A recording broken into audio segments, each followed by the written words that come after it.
Bonjour tout le monde et bienvenue sur la chaîne du serveur Omega de Nations Glory. Dans ce quatrième tuto, je vais vous apprendre comment déclarer la guerre à un pays et comment mener un assaut.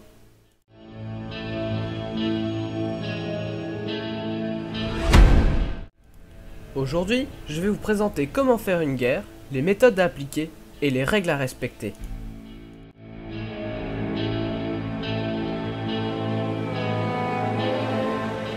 Si vous ne voulez pas régler un problème par la diplomatie, vous pouvez directement déclarer la guerre. Pour ce faire, vous devez mettre le pays en question en ennemi en faisant la commande /f ennemi nom du pays et /f neutral nom du pays pour enlever une guerre. Bien sûr, vous n'entrez en guerre que si vous avez une bonne raison et des preuves.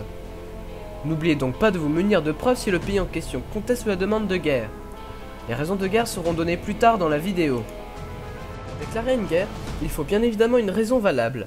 Sans celle-ci, le pays en question pourra faire une plainte pour guerre illégale et ainsi, vous pourrez vous prendre une très grosse amende. Voici donc quelques raisons valables de déclarer une guerre. Le kill de membres d'un pays en wilderness, la provocation RP, expansion territoriale, la trahison d'un joueur ou d'un pays, l'intrusion prolongée de plus d'une minute dans un pays qui n'est pas le vôtre, le TP kill qui, je rappelle, est interdit sur les joueurs de moins de 25 heures de jeu. En cas d'attaque par un pays tampon, possibilité de réplique sur le pays d'origine avec validation du staff. Attention, il y a une possibilité d'annuler une guerre. En effet, si une recrue dans votre pays déclare la guerre à un pays avec une raison, vous pouvez l'exclure dans un délai de 72 heures afin d'annuler la guerre ou bien de le laisser dans votre pays et d'accepter la guerre. Pour accepter ou voir les guerres en cours, entrez la commande /f info ou /ff en jeu, puis dirigez-vous dans la rubrique guerre. Vous pourrez voir toutes les guerres en cours, ainsi que d'autres informations comme les assauts, vos points missiles, votre score, etc. Pour lancer un assaut sur un pays ennemi, entrez en jeu la commande /assaut nom du pays. Un assaut ne peut être lancé que sur un pays en guerre. Pour lancer un assaut, il faut qu'il y ait au moins 2 membres du pays adverse de connectés. Si un trou de missile est visible dans votre pays, vous êtes dans l'interdiction totale d'en lancer un tant que le trou n'est pas rebouché. Les demandeurs de T4 sur des pays tampons verront leur demande refusée. Bien sûr, tout autre type de missiles sont autorisés. Les assauts durent en général 20 minutes, mais ils peuvent durer plus longtemps si plus de kills sont faits. À la fin de chaque assaut, un gagnant est désigné.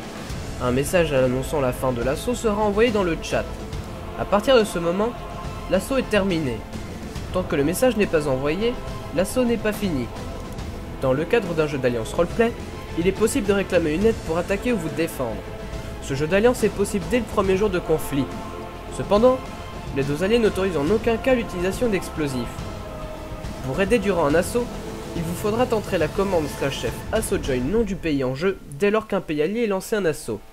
En faisant ceci, vous serez récompensé par une augmentation de vos points MMR et d'une petite somme d'argent.